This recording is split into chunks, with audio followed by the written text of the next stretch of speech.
They'll be back for us, won't they? We're on our own. I can't keep running like this. We don't have to.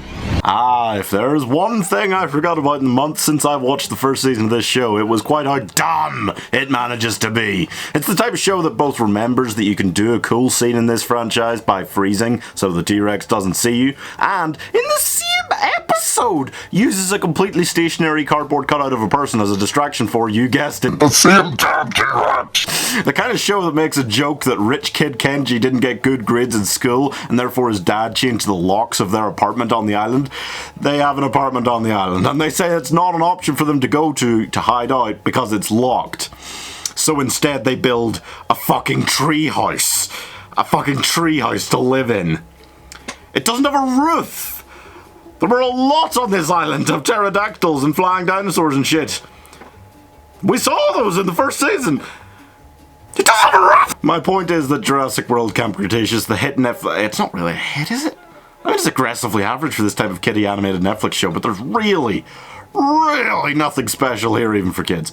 Anyway, if you missed the first go round, then fear not, because this season just continues doing exactly the same things. It's a Rust-style survival game, except they live in a world of conveniences. After spending the entire first season and the first 2 episodes of this season dealing with a fresh, horrible danger every hour, we skip 22 days forwards, and they've created an entire fort treehouse where none of the flying dinosaurs cause problems just by their being in it. Then they find these tourists who promise to get them home but are real chill about it, and no one seems to question why they're so chilled out about getting these kids home and off of this island in this emergency situation. And all this time, nobody has returned to the island apart from them to check for survivors, despite the horrifying lawsuits that would already be incurring for these children's families, particularly the famous YouTuber for living on the island for like a day? Never mind 3 weeks plus. So anyway, the tourists turn out to be poachers, and the kids have to fend them off while, as always, dealing with dinosaurs trying to kill them all. And of course the kids manage to survive despite their survival instincts having regressed to the stage where they'll let carnivorous dinos out of the cages they're trapped in so that they can return it to its family,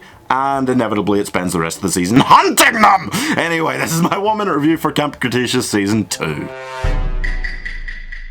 I mean, I managed to enjoy the first season well enough because I both knew it was going to be this kind of childish and dumb, and I don't know, I enjoyed the idea of it running alongside the Jurassic World film, okay? This season, it doesn't have any of that, okay? It doesn't have any explanation for why nobody's arrived. I guess we'll get an explanation at some point, but really isn't going to make any freaking sense no matter what they do.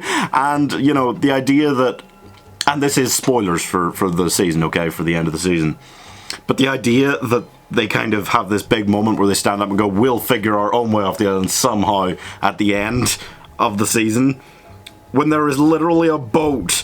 You know, they're standing there talking about that as a boat is slowly drifting away from the island. There's like 2 dinos on it.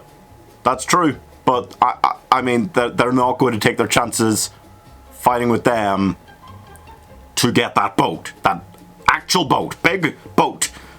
I just, you know, that just... you know, I'm giving Camp Cretaceous Season 2 47 out of 100. It's not like the worst thing I've ever seen, but it's getting there. Also, why does no carnivorous dinosaur ever run faster than a herbivore dinosaur? There wouldn't be carnivorous dinosaurs if they can't run faster than herbivore dinosaurs. Yes. The rage induced as I watch more and more TV shows that are just garbage.